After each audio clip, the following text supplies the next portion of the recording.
Good evening.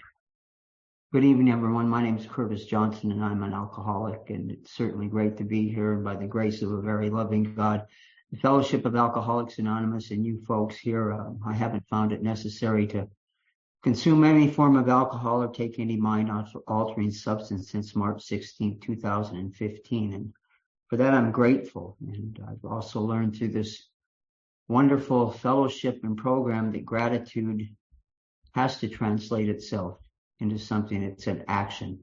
It's not a word or a feeling. It has to translate itself into a rigorous action of giving back that what's been so truly and freely given to me. And it's big shoes to fill tonight. So that's, I'll briefly tell you a little bit of when Don called me in just a second. But I want to validate myself a little more. I came into the rooms of Alcoholics Anonymous in August of 2009 at the age of 56 for the first time. I always used to ask myself, why did this God of my understanding make me wait this long? And today I don't question it, and I don't not understand it. I truly believe why I'm here, and it's all part of what my mother told me back in January of 1987 or 87 when I was sentenced in federal court to go spend 96 months in federal prison for flying things in I wasn't supposed to be flying and flying things south that weren't supposed to be going south. So there's a tremendous story behind myself, but we all have a story, and the story is as I see it today, is the greatest thing that could have ever happened to me. And it's the program of Alcoholics Anonymous. It's the people like my grand sponsor and very close friend, Don Major, and my sponsor is Tim Highland, and my home group is tonight, and they'll miss me. I've already seen four text messages. Where are you tonight, Curtis? I live down in Taylorsville, Kentucky, which is about 35 minutes south of Louisville. But I came into the rooms in 2009, and just short of 4 years, I stepped away for a year and a half. I watched about 24 women from a big book study. One of them had started talking and mentioned something about drugs, and there were two fellas in there that didn't want to hear it, and they effed them out of the room. And I was appalled. I didn't know how to handle it. I didn't know like to do what all of you just talked, what Don said. He calls it persistent courtesy. It's accepting the moment as it is. It's accepting life as it comes at you at this very moment. And I'll talk about that tonight. This program has done to me what I could have searched for and looked for all my life. I don't need to get into a drunkalogue of, my final days of drinking were probably the greatest things in my life. I drank a half pint of vodka to throw that up, and then drink a pint to follow it, and do it every 3 hours until you fall down. And your wife says, can't you just stop? And I tried, and I couldn't. But just like each and every one of you folks on this screen, we've got a path. There's a fellow on this screen here that calls it we search this path to find the treasure chest that's within each and every one of us, and it's that power greater than ourselves. And I truly wouldn't have gotten here if it wasn't for what transformed in my life, what I had to go through to get me to here where I'm at the present moment today. And it's been a blessing, and it was really unbelievable, because the things that I did throughout my life, they were just parts of what I was doing as a child growing up. I came from a wonderful family. I grew up most of my growing up years in Southern California. I married a Kentucky girl. I'm married 40 years to a lady a week ago Sunday. And I put her through the worst part of her life twice. And she'll tell you the 96 months in federal prison. Well, she visited me twice a month while I was down in Destin, Florida at Eglin Air Force Base, teaching tennis to a bunch of lieutenant colonels and the base commander, and getting another college degree while they sat and suffered outside the last 5 years. But she'll tell you that watching me almost die from alcoholism was the hardest thing she ever experienced. And it was for me too. And when I walked away for a year and a half, I didn't know how to handle or really experience really what this program has taught me. And it was ironic that Don would recommend me. And I was sitting at an AT&T store trying to get my phone fixed. I've been there for 16 hours in the last 6 days. My text messages going to anybody other than AT&T aren't getting there. You see, I'm like Don. Don's showing me how to send messages out in the morning, and I send a ton of messages out. And the messages go out every morning from 5:30 to 7 o'clock in the morning. It takes me, because I address them individually. And I address them individually because the 11th step tells us we sought through prayer and meditation to improve our conscious contact with God. Now, you can't find God yesterday, and Don will say you can't be successful today on what you thought you did yesterday, or you might find tomorrow. It has to be now. And Don likes to say, God gives us the pattern. Our job is to do the stitching. And when we do the stitching properly, our angle of approach, our pattern of flight, our landing will be good, even when it's tough.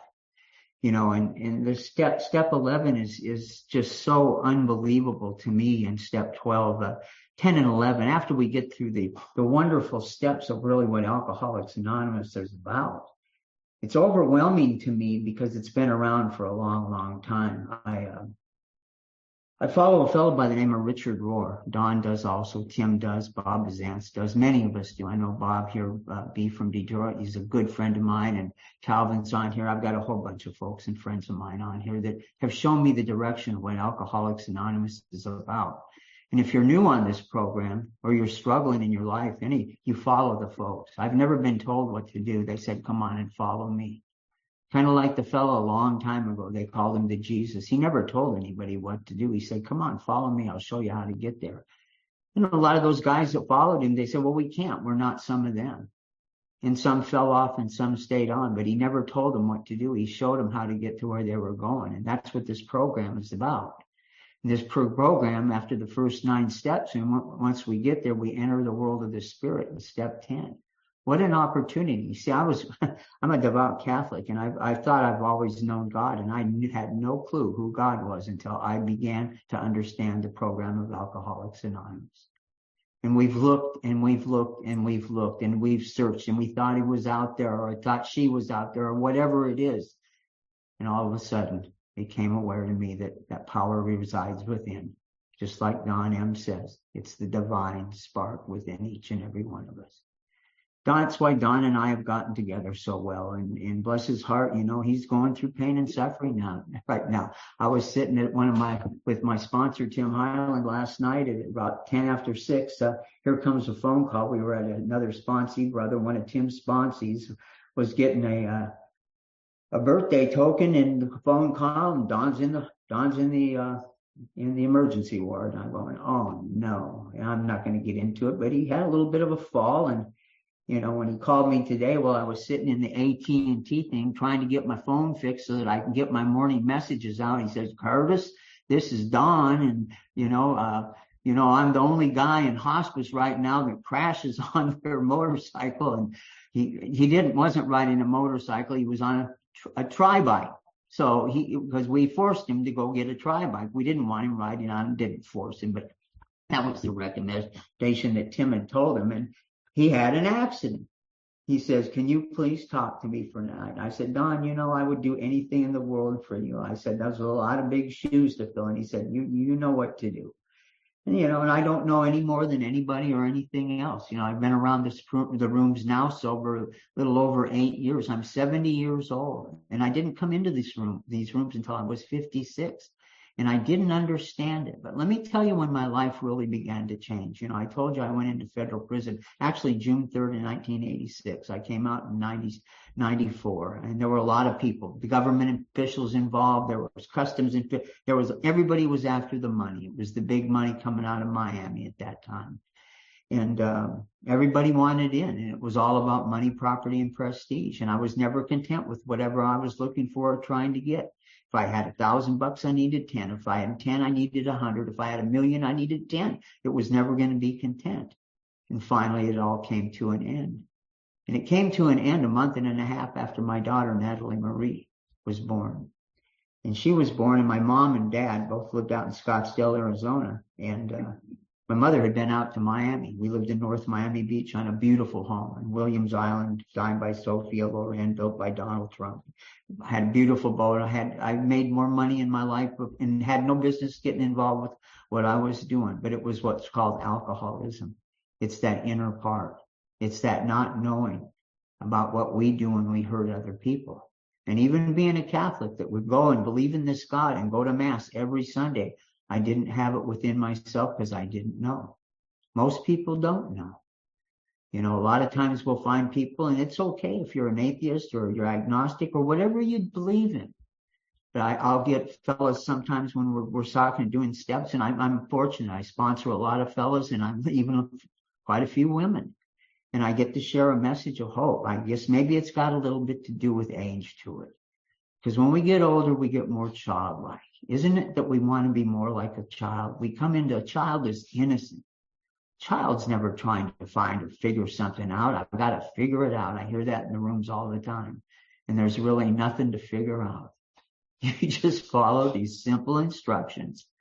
Take the guidance of somebody, of all these folks, and I'm looking on the screen here that have come before me, and you're going to show me how to get there.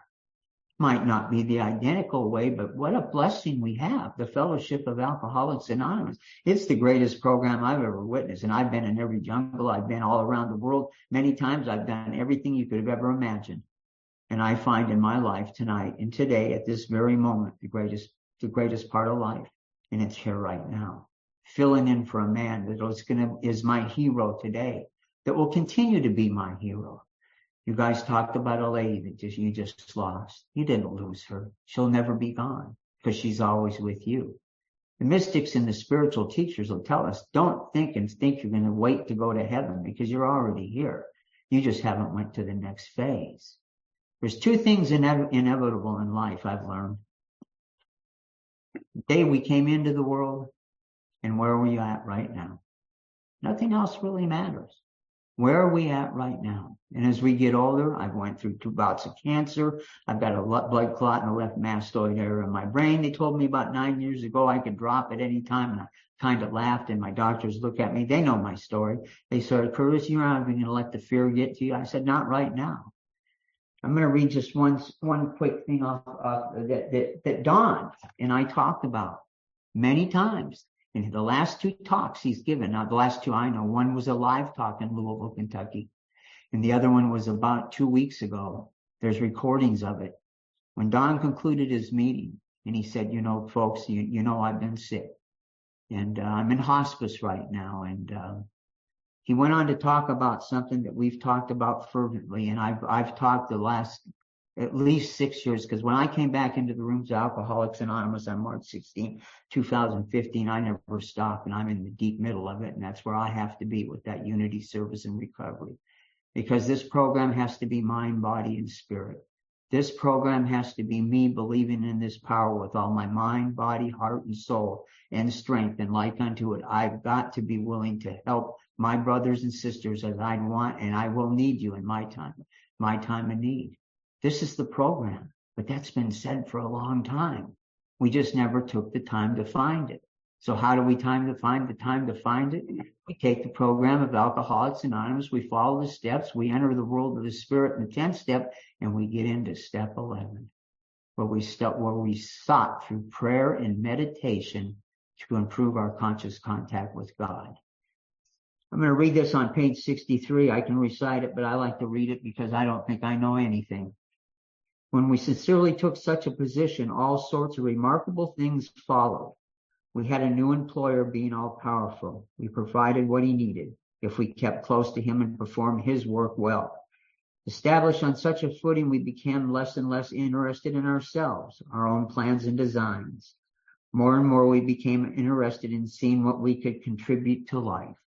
As we felt new power flow in, as we enjoyed peace of mind, as we discovered we could face life successfully, as we became conscious of his presence, we began to lose fear of today, tomorrow, or the hereafter.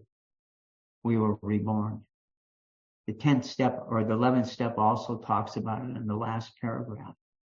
We're talking about something that we've been presented with, folks, that's going to take us into something even better than this. And I say that because Don recited a portion of that, and I went to tears because we've talked about that a lot. And no one likes to face death. Who wants to, death is not a neat thing that you want to face, but it's inevitably going to be there. But Don's response to that, and I'm going to share this just because it's what I heard and what I believe. Don went on to say that he's not afraid of dying today. And you know why he's not afraid of dying today? From what you people have showed him. for the last 42 years. The program of Alcoholics Anonymous has guided him, and they told him the truth. And he said, it's true. It does work. You know, and it's funny because we hear statements like that are people that are in hospice, just like Don is. I've been close to death a couple times, and I think I've felt pretty much that way, but no more so than today, being that I heard it from another brother or another sister. And I truly believe that God takes people in this world today, but when God needs people, and it's not the people God's taken. It's the people around the people that's God taken that just might need a little awakening. Because I truly believe our heroes in AA and our heroes and our family members and those of us that have lost people, they've gone nowhere. Physically, yes, but I know that for a fact.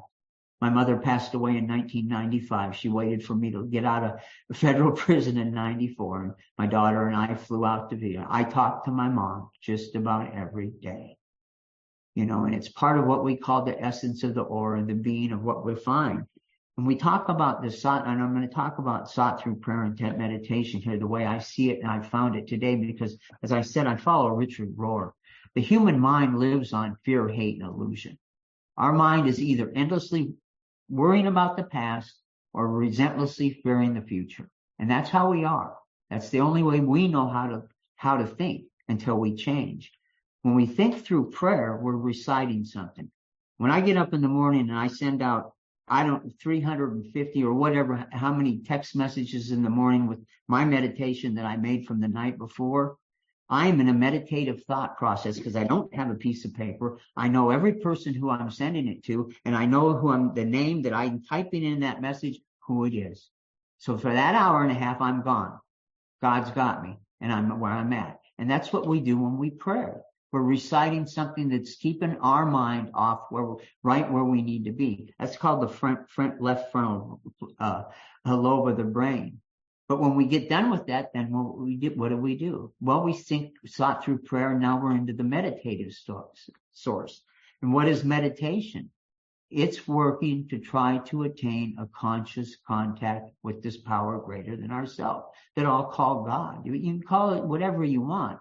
But I truly believe, you know, I'll sit with folks sometimes and I'll say, if you're really having trouble believing in this God of some kind of God, here, just stop breathing for a minute and I'll tell you when you can start. Well, we can't do that. And I'll say to them, no, seriously, just think about this. We breathe in life. We take in life. We breathe out. We give life. If we don't breathe in and we don't breathe out, we don't have life. So what is this really about? This is really about we have a conscious contact with this power every breath we take. And most of the time we don't even recognize it. Right? That was my experience. I was too busy worrying about everything and anything else other than what I needed to be really concerned about. And that's helping others. It's the action part of the program of Alcoholics Anonymous. Is that not what we're asked to do? After we get to this state of consciousness through the 10th and 11th step, we've gotten through most of the mess of our life, but we're never going to get through it. I truly don't believe. I'm a big believer in step 6 and 7, as Don is. Those are these two most important steps: character defects, shortcomings. We ask for God to take them away, but He hasn't taken any of mine away, but I tell you what God has done. I certainly know before I lie, or if I cheat, steal, or deceive somebody, I know when it's coming. And I got two options, one to follow through or stop. And sometimes it doesn't work the way we want. I always like to say to folks that are struggling, I'm saying, you know, go inside, go into where Don calls that divine spark. And during your decision making, before you make a decision, before we respond, see, I'm a brilliant person, but I couldn't quit drinking. But the greatest part of being a brilliant person and not being able to quit drinking, you folks slowed my thinking down. And it brought me into a point around my life to where, you know, it's unbelievable to be able to go into darkness and see the light. It's not going to be perfect for anybody, folks. But it isn't supposed to be perfect for anybody. And this is where the importance of step 11 comes in, I truly believe. Because meditation is where we sit down and we try to be quiet. You cannot find God in the clamor. You've got to find God in the stillness. You can't find him when you're thinking or looking at somebody or doing something else. So we sit there and we close our eyes. We might listen to some type of meditative music or just be by yourself. You see, the human mind, I'll go to another element that Rohr talks about. The human mind endlessly thinks negative.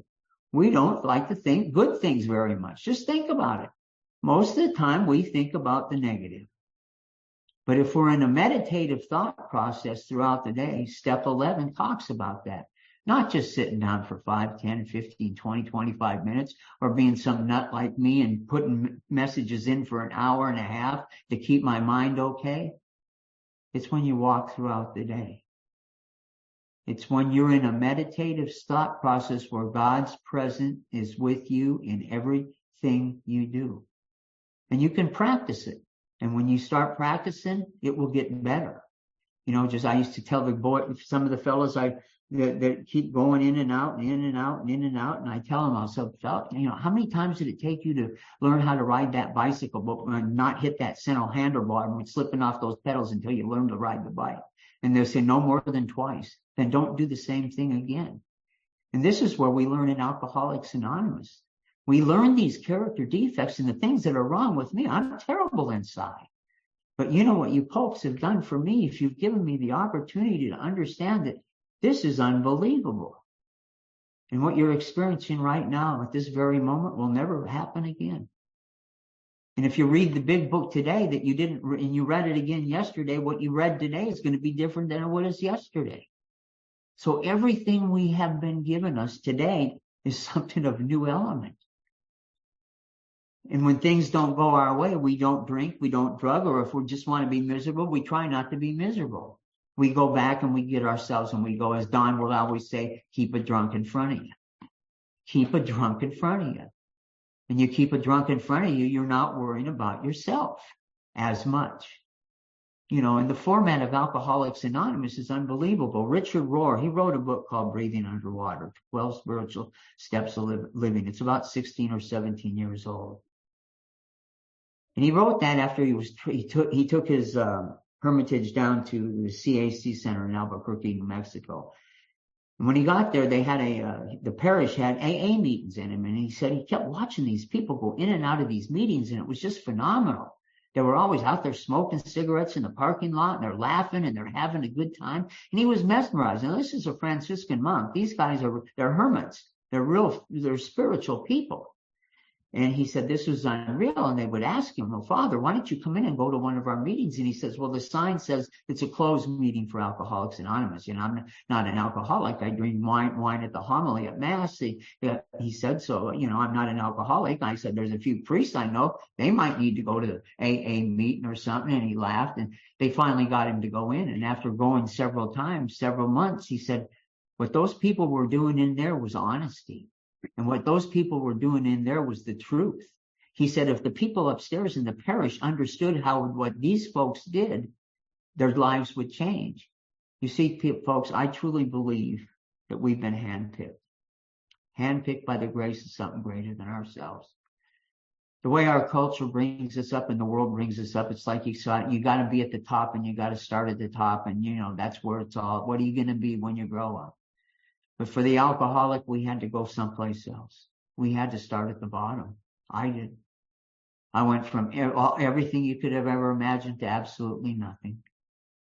And today, whatever transpires in life and comes and goes, it really doesn't matter because it's all going to be part of what my mother called the plan. When I got sentenced in that January 1987, I had to call my mom out in Scottsdale, Arizona. My in-laws were there. We're looking out at the ocean at our beautiful condominium. Natalie Marie was a month and a half old, and Tina was there. I had to call Mom, and I said, Mom and Dad, I've got something bad to tell you. I'm going to be going away for a while. And my mother said, just stop there. Good, saintly mother. And she said, Curtis, let me explain something. I don't know what it is or what you're going to tell me. It really doesn't matter. She said, we'll be here to help Tina with little Natalie Marie, and we're going to pray for you. But one day you'll understand that this is all part of the plan. And I said, Mom, that's not a real good plan. 96 months in federal prison. She said, one day you'll understand. And you know when I understood? When I sat down and did an 8th and a 9th step and truly understood what that was about. And I said to my sponsor, how in the world am I going to make amends to maybe millions of people's lives that I affected doing what I was doing? There was a laugh, a chuckle. Oh, don't worry about it, Curtis. You're going to just start helping people. I said, okay. Then there was another laugh and a chuckle when he said, probably for the rest of your life. Tears coming out. I said, okay. And that's what I've done. But that's what brings us to the 10th and 11th, and especially the 11th step to bring us into the 12th step of giving it back. The 11th step, when we saw it through prayer and meditation, every breath you take, every meditation that you do, the breath becomes an essential part of it. Without breathing in and breathing out, we die. It's the most important thing that we have going to keep the heart going and the rest of us going. But there's something that's more important to me. My experience is acknowledging that every breath is the breath of God. It's the Yahweh going in and the Yahweh going out. It's the only word said in Jewish literature and Jewish scripture. If you say it properly, you go. It's the only word with no vowels that your lips and your tongue don't move. It's the only word that you said the moment you came into this world, and it'll be the last word that we say when we leave this to this next place we're going. All of a sudden, things begin to change. And my thoughts and my feelings begin to change, because feelings come and feelings go. Love stays. Care, respect, and concern. Acceptance of others. Persistent courtesy, as Don talks about. Those are the things that magnify the life today. But beyond that, when we get to this state and we begin helping others, our lives change. Our care and concern becomes for others instead of ourselves. At least that's the way it's been for me. I've got one daughter and I've got two of the greatest grandkids. How much time have I got, Allie? How much time have I got? I think about 10 minutes. Okay, good. I've got two of the greatest. I'll tell you a little story.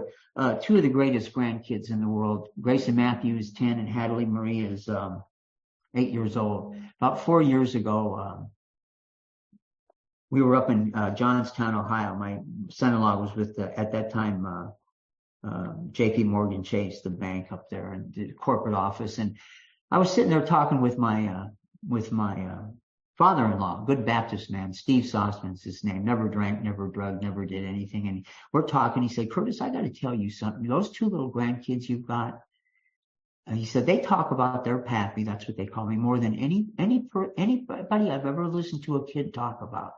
And I said, oh, come on, Steve, they talk about you guys all the time and you. And he goes, no, they talk about you all the time. He looked at me, he says, I think it's that AA stuff. He knows the story, and it just made me feel great. But about a month later, they were all down visiting us in Louisville at the time. And we were at the big table upstairs. There was about 9 people sitting around. At the other end of the table is my little granddaughter, and she's a living doll now. She's 8. She's got every ism that there is. I've prepared everybody for her, and I've given her good orderly direction. Whether she takes it or not, that's okay too, but I'm going to be there to help her. She's eating her chicken Grandma had made, and she's just having a great time. And she looks up and she goes, hey, Pappy, you going to one of those meetings tonight? And I said, meetings? Where did this come from? But she knew, even at 4 years old, whether I'm up there, whether we're at Disney, down at Perdido Key, whether we're here, wherever we're at, Mexico, I go to meetings of Alcoholics Anonymous, because that's where you people have shown me the direction of where I need to be at all times. So I looked around the table at everybody and I said, yeah, Pappy's going to one of those meetings. And she said, okay, just kept eating her chicken. About a minute later, my grandson, who's a brilliant little kid, last year year before last, he went down to space camp. And this year he's going again, and he's a smart little kid. And he was sitting next to me and he looked at me and he said, hey, Pappy, what do you guys do at those meetings? Real serious. And I'm going, oh no, where's this answer going to come from? And I had tears coming out of my face, down my face, on my cheeks. And I I looked around the table at Tina and my mother-in-law and my in-laws and my daughter and her husband and little Hattie, and I say, Grace and Matthew, this is where Grammys and Pappies go to learn how to be better Grammys and Pappies. That's all I could say. And he looked at me and he pointed his finger at me and he said, Pappy, you keep doing that. You see, folks, that's the aura.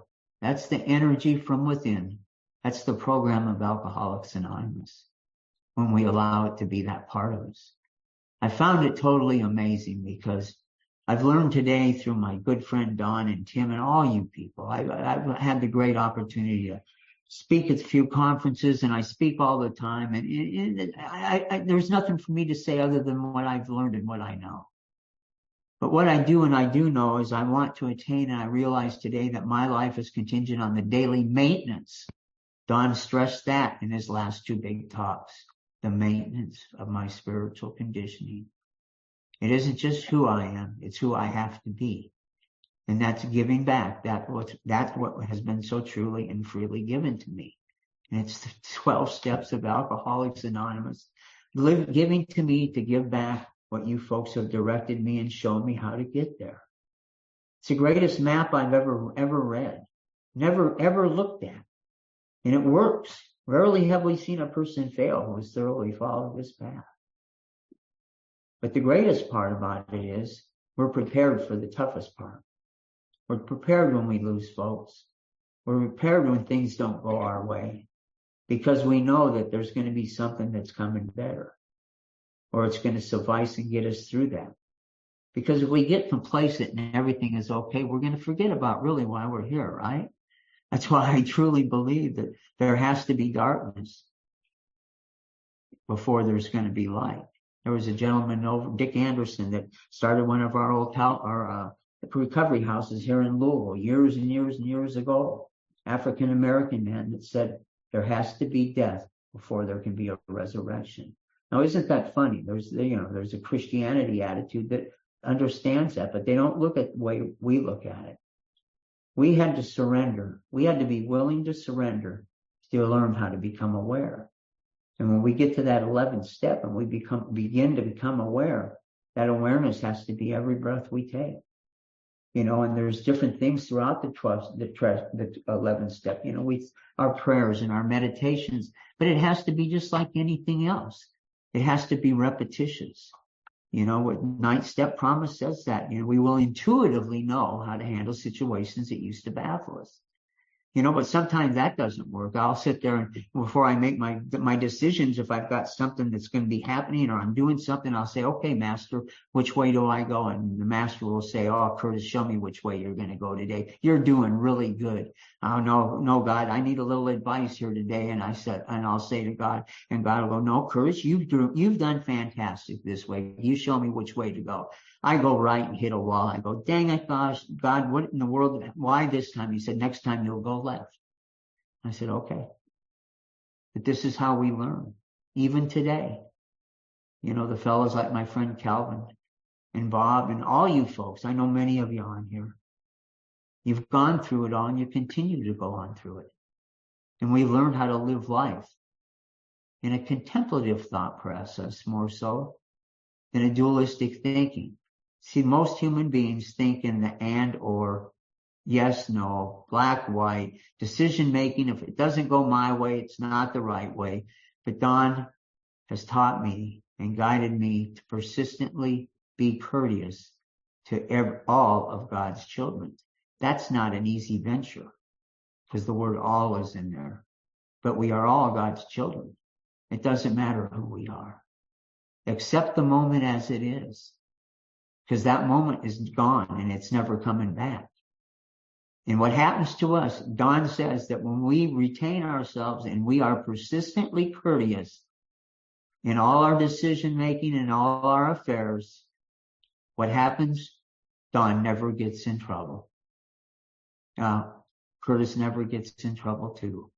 And it's just a wonderful thing. And, when Don called me today and I'd been at the AT&T store and the remark that came from the every carrier has what they call a screening process that they thought I was some type of a scam because until they read my messages, and everyone was different every day. They said, "Oh my gosh, Mr. Johnson, we're sorry," because both Verizon and T-Mobile had banned my outgoing messaging in the morning because there was over like 3, and it took them 5 days to figure this out. There's a thing called UVerse that sits between the carriers and screens the image because there's so much bad stuff. But God stepped in. I bit my tongue. I didn't get upset. I sat there for the whole time. My wife says, "Are you camping out there tonight?" I said, "I guess so." It really doesn't matter. Does anything really matter that much today other than being where we're at right now? And being able to leave this meeting tonight and be thankful that we've had another day. And being thankful that we're helping people and somebody has helped us. You know, Sandy Beach talked about that. He said, we've sought all our life, drinking and drugging or doing whatever, trying to find that high that would never go away. And we'd get there and it'd go away, get there and go away, get there and go away. And then we'd get there and it would go away and we never found it. And you know what I found in the program of Alcoholics Anonymous in you people? It doesn't go away. Consistent on the daily maintenance of my spiritual conditioning. The awareness what you folks have guided me in what I need to do in all my affairs, in everything that I do. And it begins that moment I wake up in the morning. I don't even have time to hit my knees before I'm thanking God. That first breath I take, I thank you. Okay, now what are we going to do today? Because whatever you're going to face today, you're never going to do it again, and you haven't got there yet. So we've been given the tools, and as we get through the 10th and we get into that 11th step and we become aware throughout the day. Look at the trees, look at the sun. There's a couple deer in the back of my yard. I'm down in the woods. It's unbelievable. We lost fear of today. We lose fear of today, tomorrow, and the hereafter. And we were reborn. Now, Ollie, I want to thank you so much. I've talked enough. This is as bad as drinking to me. Once I get started, I can go on for hours. So I enjoyed it, and I love each and every one of you in this Alcoholics Anonymous program. And I've been on this meeting several times before, especially during COVID. And there's so many wonderful people here. And I pray and I give you my blessings that each and every one of you have a successful life within your own self-being and pass on this gift we've been given because it is truly a blessing to each and every one of us. And let's keep Don M in our prayers also. My name is Curtis Johnson. I'm an alcoholic. And Curtis, I love you, man. And what a great talk you gave tonight. Maybe a couple of years ago when the pandemic first started, maybe 6 months into it, Curtis, I'm from New Jersey. I went into prison for Curtis in Louisville. And we had a hard time getting in there, but we got in, he got me in there. And that was amazing to me that I could go and carry the message in a prison from New Jersey. I had never seen nothing like that in my life, and I've made a friend with Curtis, and Curtis said a lot of things tonight. And one thing that I really got a lot out of Curtis is when he talked about once this moment is gone, it's gone forever. And one thing that's what we've given as we get older. We really know that. Or we work the steps, one of the two. So we really get to know. Don't miss the moment and make good memories. And you talked about that. Because that's what it all comes down to. Because everything else is like smoke. Everything else is like smoke. So, Curtis, if you could just give a little bit about that, how do we stay in that moment? Like Don talks about. Taking that next step. And that's all I do. What is Calvin's next step? And so I know you talked about that tonight. If you could just say a little bit, I really appreciate that. Thank you, Curtis. Thank you, Calvin. Lorraine, come on up. Please unmute yourself. Philip, Calvin just asked Curtis a question, but he's got to respond. Oh, I'm so sorry. Sorry, Calvin. Sorry. No problem at all. Thanks so much, Calvin. I get to see Calvin. I'm on a meeting 5 days a week, the men's Rojo meeting. So I get to get to see and hear Calvin all the time. Calvin, awareness in a conscious contact with this God of my understanding, it's called a contemplative thought process. I talked a little bit about just a second ago what a dualistic mind is. The human mind, as Richard Rohr points out so much, and I see it today, is, we're endlessly playing in a resentful past or fearing a future when we only have the moment that we're in. And when we are persistently courteous, we do not respond, because most of the time the human mind, during any response, the first thing that we as humans do is we're going to judge somebody right away. Either I like you or I don't like you. Or I don't like what you're talking about. And that's okay. I've learned today, because I'm just going to tell you the truth the way I see it or what I'm going to do. And when the screen's done, it's all over, and that part's all over. And if you want to still worry or hate me or whatever, that's okay too. I'm just using that as an example. But when we're aware and we're persistently aware of what we're doing, we're accepting the moment as it is, not as a good or a bad, not evaluating it, but accepting it as it is. And then that way it can go into the inner self, to where the inner self, the true self. See, the human being ends, we try to live in a false self or a true self. The false self is everything we want to be or we think we want to be or what we might be. The true self is only who we really are. And we can't get to that point of life when we are, this is what Rohr says, this is why the addict or the alcoholic, as we are, this is the gift, because we had nowhere else to go. And when you have nowhere else to go, you can only go up.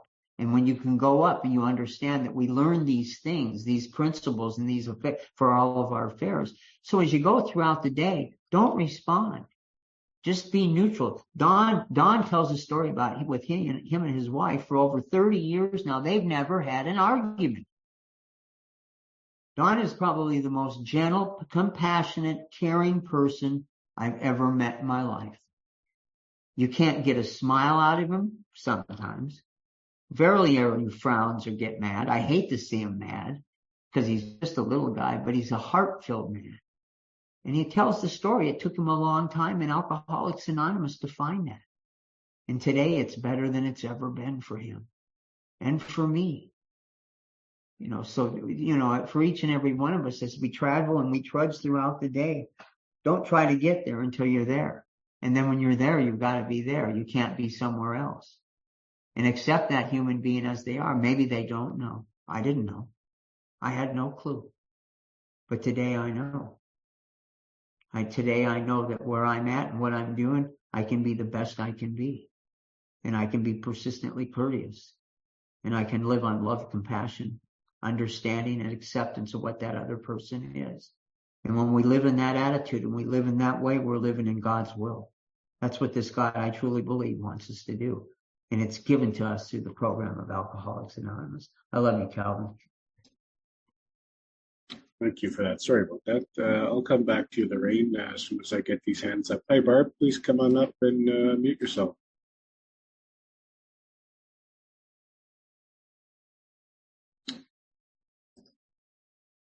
It won't work? Oh, there you go. There we go. Hey, I'm Barb, and I'm an alcoholic. Curtis, it's so great to see you, sir. I'm thrilled. I'm always thrilled every time I get to hear you speak. About persistent courtesy.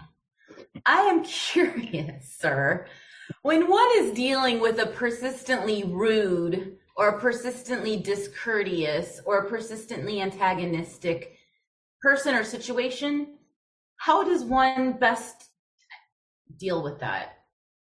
That's my question for you, Curtis. Thank you. Oh, Miss Barb, she's part of a group out of LA called Grounded in the Clouds. She's an angel too. Good to see you, honey. I'm gonna tell it the way I see it, and I'm gonna tell it probably the way Don would tell you. You accept it as it is, and if it's persistently that way, you don't hang around it or you don't be a part of it. But we don't fight back and we don't retaliate against it. I found in Alcoholics Anonymous, and what you people have shown me is that if I tell sponsees or other human beings what to do, that was the last thing I wanted my dad to tell me. My dad loved me, and he was a brilliant person too. But when he told me to go right, I went left just to tick him off. But when we're persistently courteous, we accept the moment as it is. And then once we accept it, we don't retaliate or we don't make judgment against it, because the normal mind is not that way. The more we become more childlike with our own self-being, to where a child was never evil or bad. Remember laying on the grass in the summertime looking at the stars? Were you worrying what the stars were doing or what's going on or the cloud goes by? Heck no, we were just having a great time. And you know what? In this life today, as grown adults, old farts, if we want to call ourselves, or if you're young people, we can do that same thing. As I said, and Calvin mentioned, you know, what we're experiencing, it'll never happen again. It may come back like the same, but to be persistently courteous is the acceptance from within that we aren't going to make the judgment. We're going to let God make that judgment. And if it continues to bother, you know, if that's something I'm facing, I will try to get as far away as I can, but I'll have to pray for them. You know, for the things that we've done or the things that people have done to us, we have to forgive. If we carry that backpack around and there's anything in that backpack, all we're doing is playing with resentment. And if we're playing with resentment or an expectation that it might go away, we're looking for trouble within our own self. So just accept it as it is. You know, and when we don't respond, a lot of times people like that, they want response. Because most people, if you want to be the victim, you're really creating yourself as the oppressor. You're the big guy now because you've showed everybody that you're the victim. That's just my thought on that. I can talk to you later on that, honey. Thank you. Thank you, Barb. Daniel, come on up. Unmute yourself. Thank you. Good evening, everyone. My name is Daniel. I'm a recovered alcoholic. Curtis, thank you so much for your share here tonight. One thing I could see and also hear is your spirit is really soft and gentle, and I really appreciate that. I could see that your honesty is really pure as well, and that's really inspiring for me. I like how you touched on the spiritual maintenance and being able to kind of give what's so freely been given to me. I've been finding that I've been having some struggles lately with my spiritual side. And I think it's due to the lack of step 11 and step 10 and just being in the area that I'm in. I'm downtown Toronto. My backyard's one of the biggest addiction areas in Toronto. So I'm face to face with destruction and you know, brokenness all the time. And I want to be of service and I want to be able to practice acceptance and tolerance and patience and all these good spiritual assets. But I find it really tiring as I've been down in this neighborhood for almost 2 years now. So I'm just kind of wondering how to go about looking at all this in a different light with not really having any sponsees right now at the moment as that avenue to kind of get out of self. So if there's any tips that you would suggest in that sense to just try to get back into my spiritual maintenance and heighten that back up to a bright light again. That's a great question, Daniel, and thank you so much for that, because what is God's will for us? You know, there's been so many great spiritual teachers throughout the world, the Jesus guy being one of them, and I'm not just pointing him out at, but he said that we must trust and believe in this God with all our mind, heart, soul, and strength, and like unto it, we're to help our brothers and sisters in need as we'd want them to help us when we need, when we're in our time of need.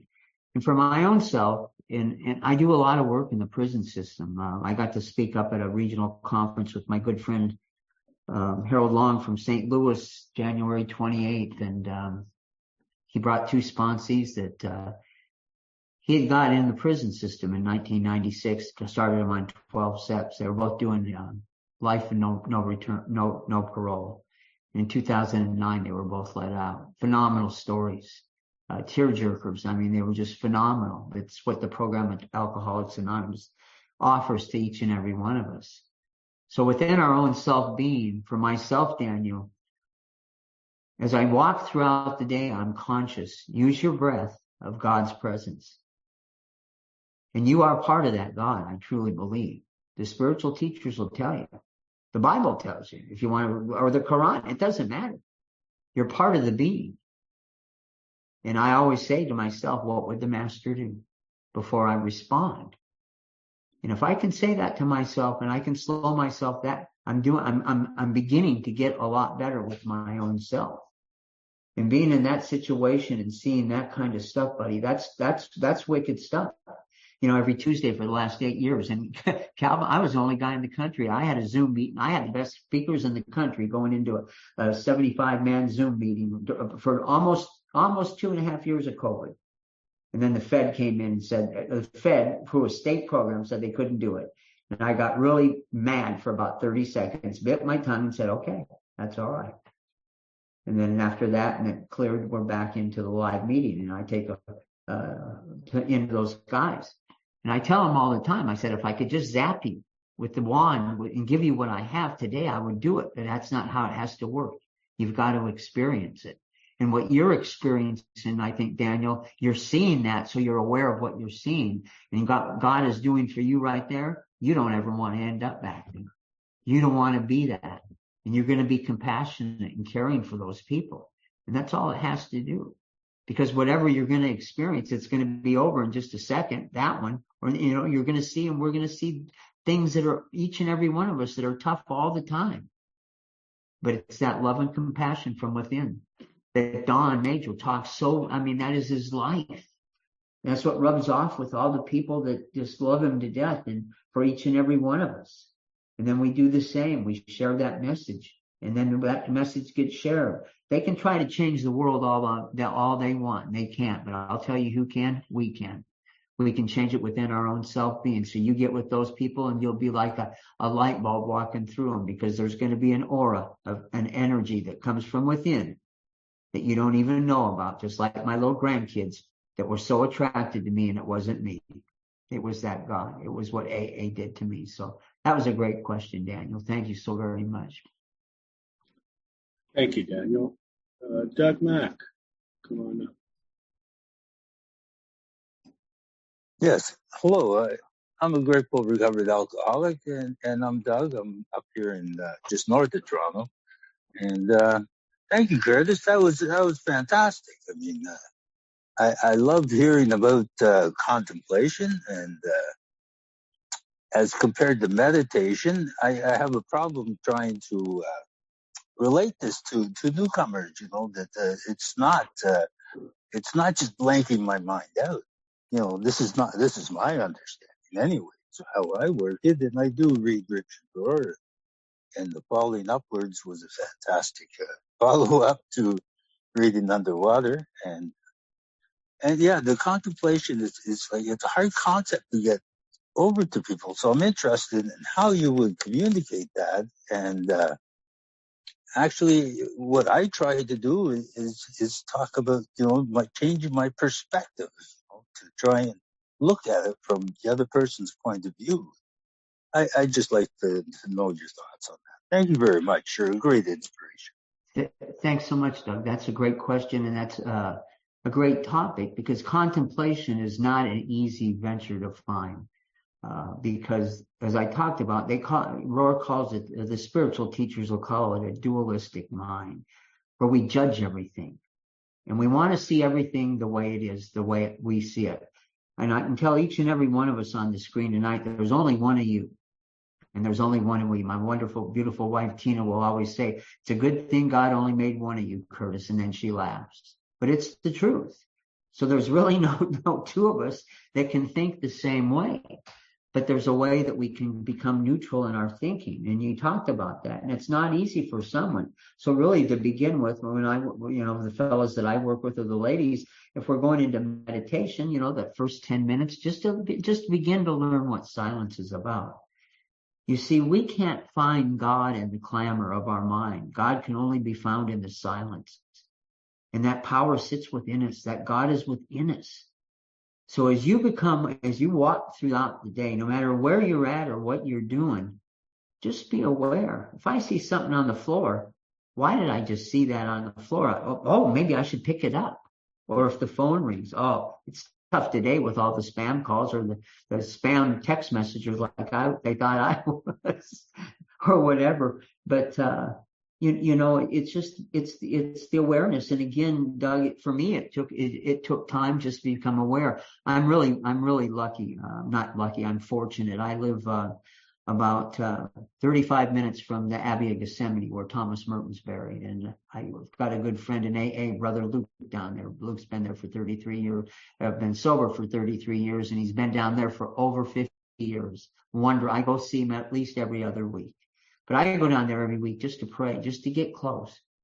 You know, but Thomas Merton, let me tell you a little bit about him. He was the follower of course, St. Francis of Assisi. And it wasn't until he was going in town, Louisville, Kentucky, from the Abbey, and he was sitting at a bus stop where he saw in the trees, he saw God, and in the birds, in all the colors of the people, in the buildings, in the sun, in the wind. And he had his revelation, his spiritual awakening that Dr. Silkworth talks about. Unless this person can have what's known as a psychic change or a spiritual awakening, there's no chance of a recovery, very little chance of recovery. And what is a spiritual awakening? A completely change in our thought process. Instead of going right, we got to go left. A 180. You know, someone mentioned that on here, but for me, Doug, it was just becoming more aware of the moment, and through consistency and persistency, it continues to get better. And when the clamor hits, when we fall off the beam, we know where to get back on. Oh, that's not going to work. Get back on. Most people have never had to have that consequence or that opportunity. We're just out there like, I'll share this and shut up on that, but like what Chuck Chamberlain said, the three little fish sitting out in the water, a big fish swims up and says to the three little fish, you know, how's your day going? Little fish are going really good. Then he says, how's the water? And swims away. The first little fish turns around and looks at him and says, what's water? Second little fish says, I don't know. Turns around to the third little fish and says, you know what water is? No, I don't know. And those little fish swam around in their whole life, in their whole being, and not even knowing what they were doing or where they existed. That to me is what the human nature is today, but not so much for the alcoholic. The people that have had that chance to go to a bottom, to become aware and be a part of this. Great question, Doug, and I hope I helped out just a little bit. Thank you, Doug. Babe K, please come on up. Hey kids, Babe, alcoholic. Hello, my friend Curtis and Calvin and all you guys. Absolutely love it. Curtis actually sends out more texts than I do, and he's up before me in the morning. But, and we made a connection, you know, Thomas Merton got his calling to the Trappist Monastery right here at St. Bonaventure. So we have the Merton link and Richard Rohr link, and we meet these amazing people. And this is my question. We've never actually talked about it. But what I found when I send out all these texts, now I know what to do if I get banned too. What is it? Why did you start sending out these individual thoughts? I'll tell you, mine was that I'd share it with one or two people, and they said, "Hey, babe, that's pretty cool." But what do we get when we boil down 2 hours of meditation down to 2 simple paragraphs? It extends my meditation for longer and longer. And I'm just curious, Curtis, what is it? What's the point of sending all those daily thoughts to all those people? So thanks, buddy. Babe's one of my good buddies. Yeah.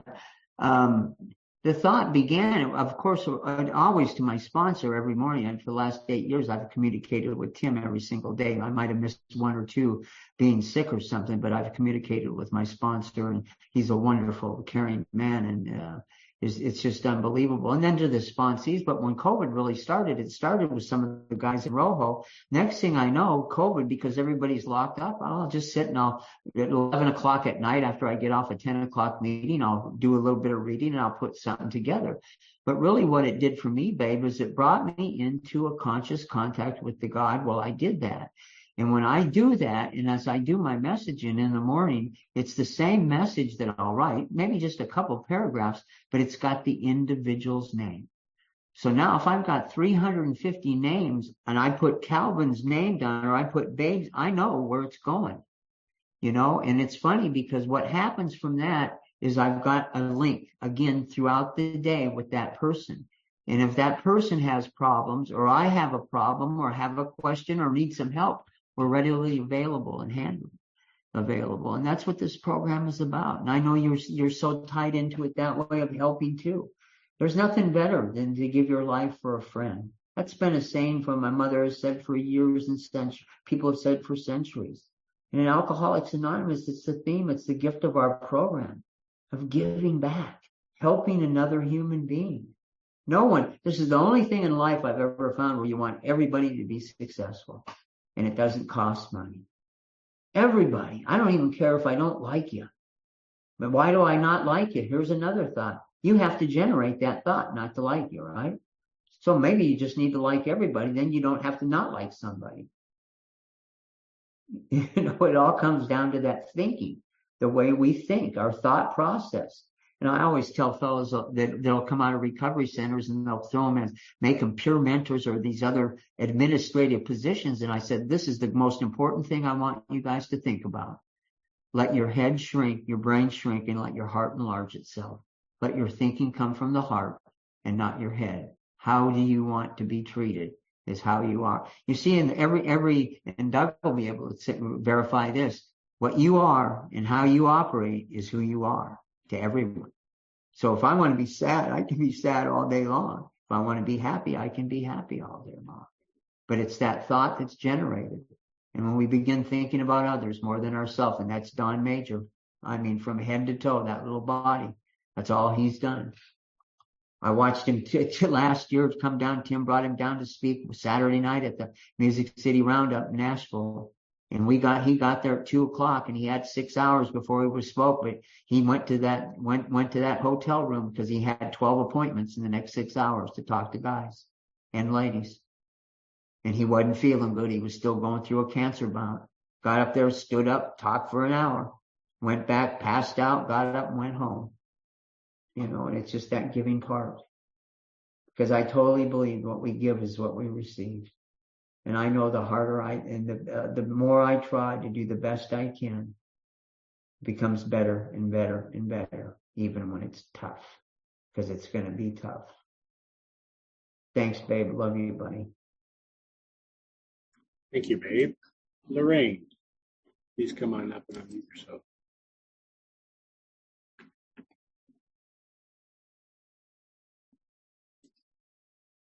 Can you get it? There you go.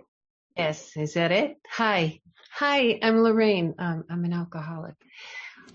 Wow, I don't even know what to say. This is such a powerful meeting.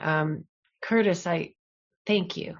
It was amazing to hear you, but I knew it would be because, I come to this meeting every week and I forgot to check who was speaking today. And then I went and I checked and I was like, oh my gosh, it's done.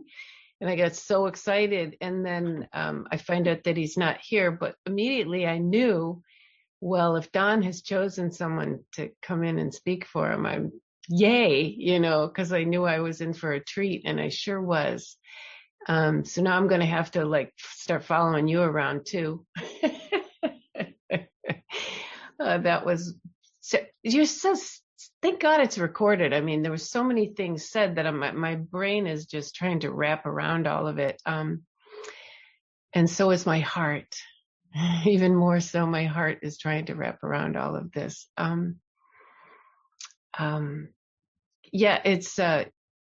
It seems so simple, but it's such a tall order to just accept everything all the time. It really is. I'm just over a year in recovery. This is my second sobriety. And what I do know is that I always have to say certain things. My sponsor has told me, don't have conversations with people who aren't in the room. That's a big one. Stop solving problems you don't even have. And what I realize is that, somewhere along this year, I started waking up and and my first thought, before I even opened my eyes, has been on God.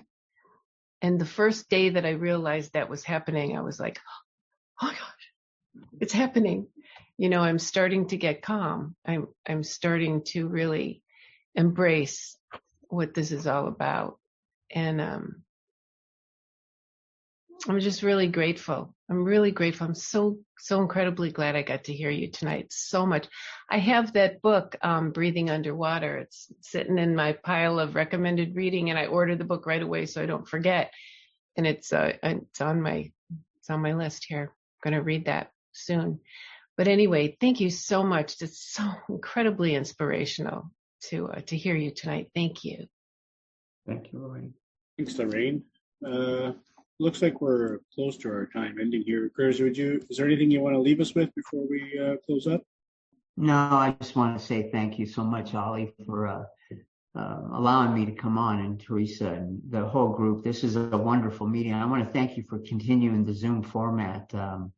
There's a friend of mine I just saw, the Slim from Key West, that he's part of a group. There's bunches of newcomers and there's some older people on it, but it's at 10 o'clock at night called ODAT, and they average like 350 people a night at 10 o'clock Eastern Standard Time every single night.